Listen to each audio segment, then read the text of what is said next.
अनेक अनेक शुभेच्छा और शुभकामना जणाइथिले।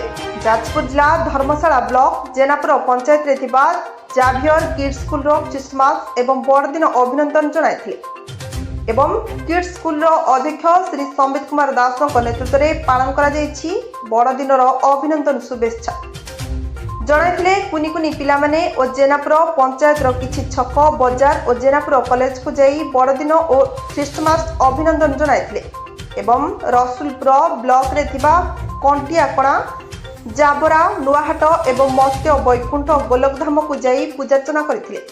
एथि मध्यरे खुशी मुहूर्त बितेइथिले और कबाट बंदर मार्केट कॉम्प्लेक्स रे समस्त को एक रिफ्लेट चॉकलेट बांटथिले एवं प्रधान शिक्षयित्री सुदत्ता कर और सहकारी प्रधान शिक्षक तनमत कुमार पंडा अन्य शिक्षक बसाराणी पात्र इतिश्री दास ऋतुपर्णा सेंध मनस्मिता साहू तुलसी दलाई मोहिनी जेना सोनाली राउत मधुस्मिता स्वाई एवं सहायिका कामिनी बेहरा जोगदे कुनी कुनी पिलामानकु हस खुशी रे आनिथिले।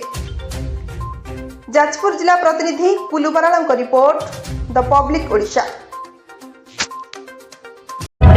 जदि आपंक आम भिडी भल लगा तेब आम चैनल को लाइक शेयर और सब्सक्राइब करने को जमा भी भूलु नहीं।